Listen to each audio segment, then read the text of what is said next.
This never gets easy. I always go back to the beginning of my role as mayor in Harlem Hospital, where Officer Mora and Rivera were assassinated. I remember watching their family members enter the hospital and a loud yell of, "No, God, please tell me it's not true." And I thought about that today when the notification came over from the police commissioner that we had a number of shots fired and we're still unraveling what took place. And our hearts are heavy. 5 innocent people shot tonight. We lost 4 souls to another senseless act of gun violence, including a member of the New York City Police Department, Officer Islam. He served in the 47th Precinct. He was just 36 years old and a 3.5-year veteran of the department. He was doing what he does best, and all members of the police department carry out. He was saving lives. He was protecting New Yorkers. He's an immigrant from Bangladesh, and he loved this city. And everyone we spoke with stated he was a person of faith and a person that believed in God and believed in living out the life of a godly person. He embodies what this city is all about. He's a true blue New Yorker, not only in the uniform he wore, but in his spirit and energy of loving this city. And early tonight, I met with the officer's family. I told them that he was a hero, and we admire him for putting his life on the line. This was his dad's only son.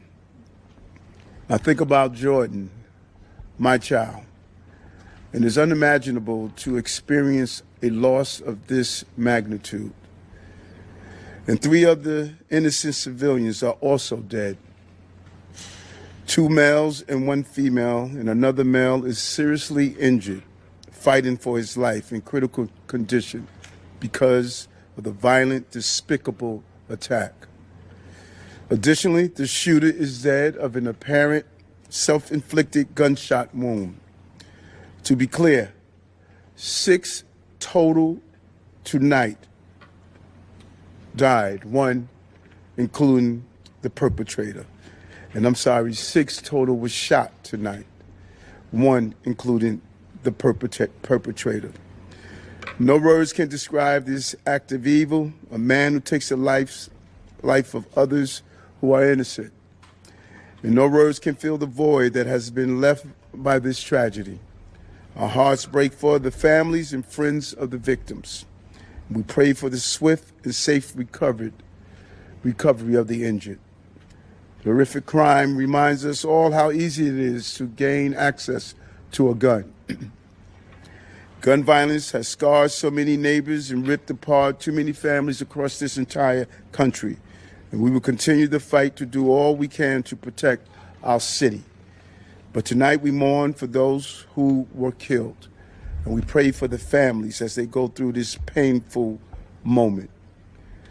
And as I stated, 5 innocent people were shot.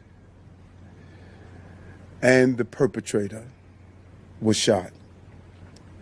We will continue to do what we do as a city, and that's fight to protect innocent New Yorkers.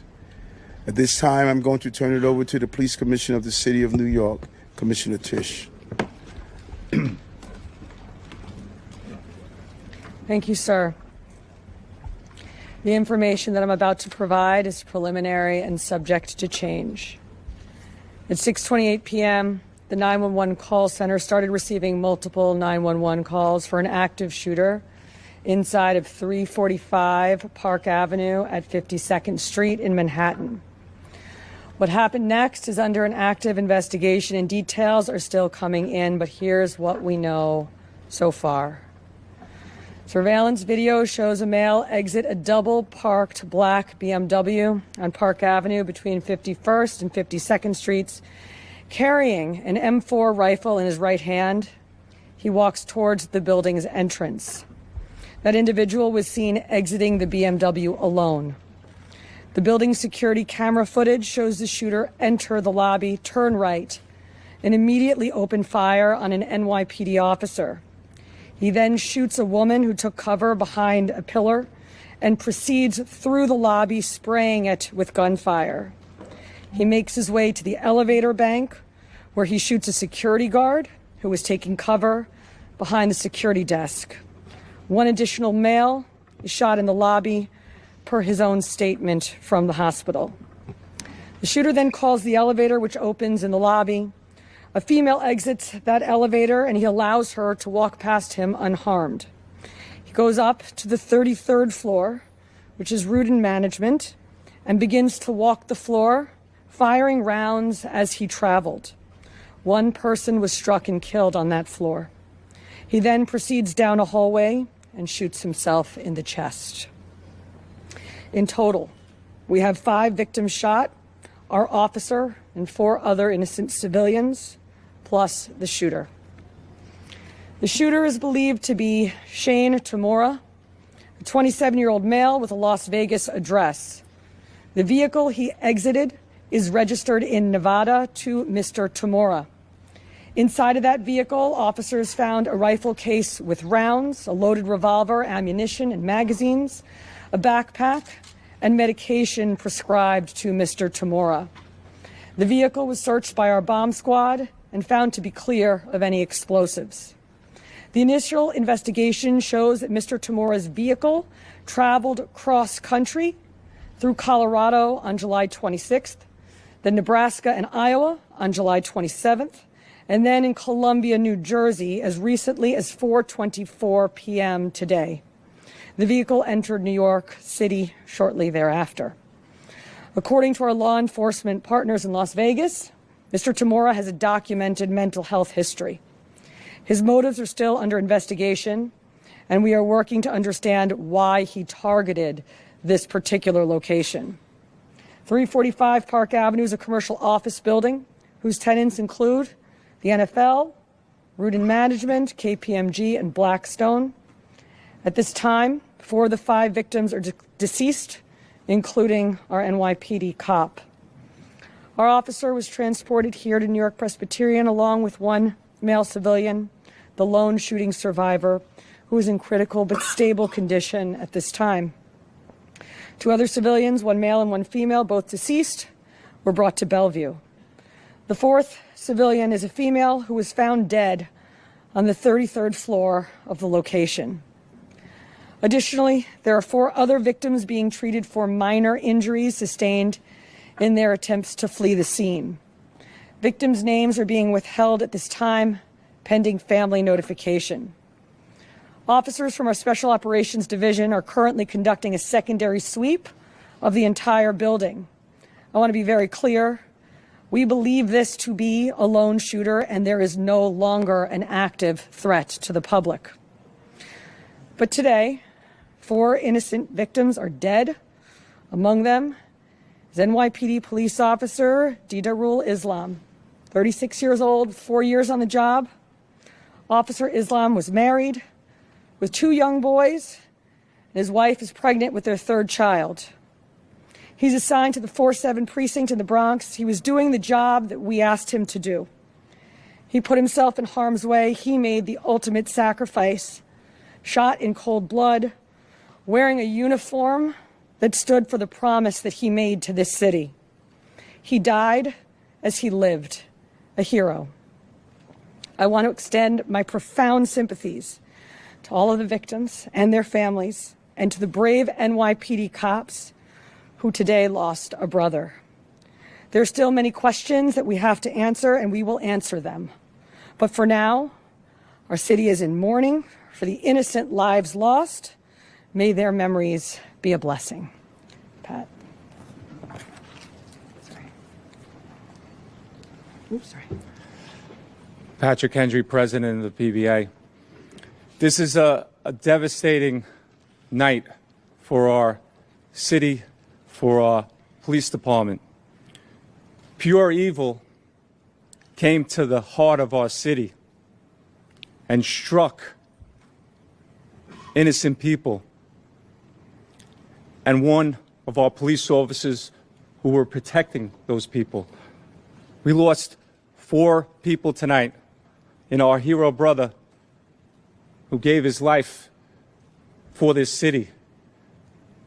He was a hardworking police officer who was proud, we know, from hearing from his family, to put on that uniform and shield of a New York City police officer every day and went out and did his job. And he went out every single day to provide for his family, whether it was overtime or whatever he had to do to provide for this family. That's what he did on a daily basis. And his family is devastated. A wife losing a husband who provided for that family. A father who's not going to see his son again. And our hearts of every New York City police officer right now is hurting. We're hurting for our brother police officer who we lost. We're hurting for that family. We're hurting for all the victims and hurting for all the families of the victims. And we're all asking, why? Why did pure evil come here? And we know our police department and our law enforcement partners will work tirelessly to get those answers. But now our job as police officers is to be there for this family, to support them in any way that we can, to come together as a city, to be there for these families of the victims. And we will continue to do that because that's what New York City police officers do. And we're going to continue as police officers to go out and protect this city because we know that evil can strike at any time. But police officers are willing to risk their lives to protect everyone in this room and protect everyone in this city.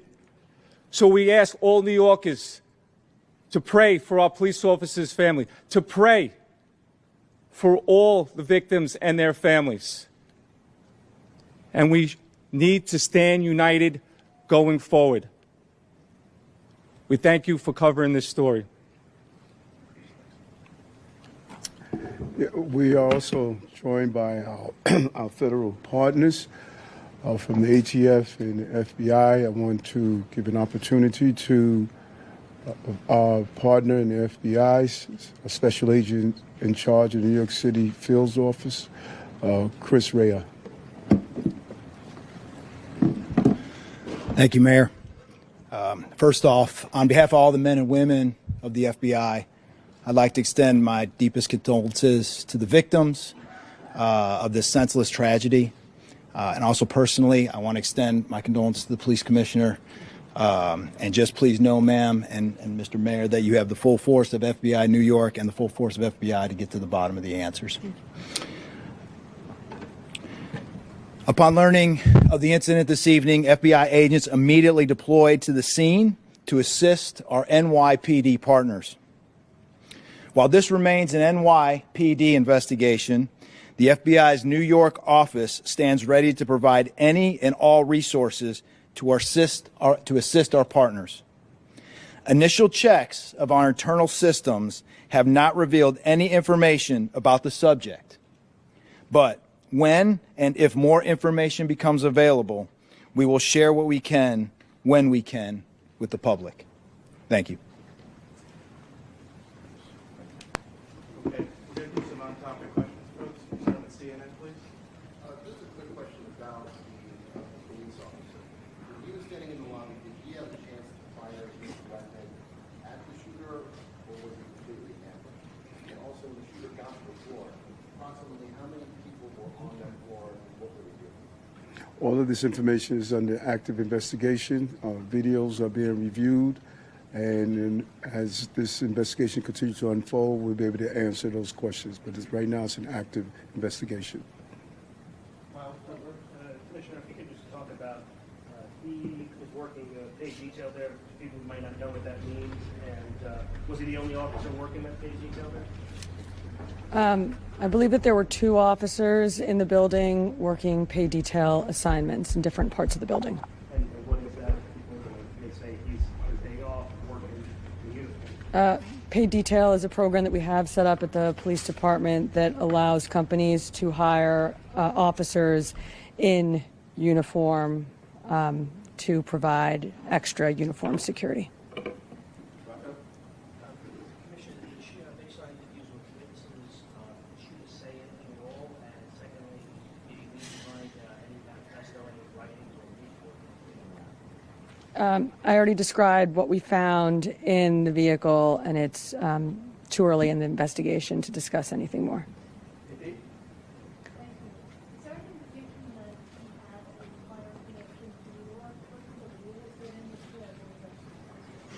As I said, too early in this investigation to tell, but nothing that we have seen preliminarily.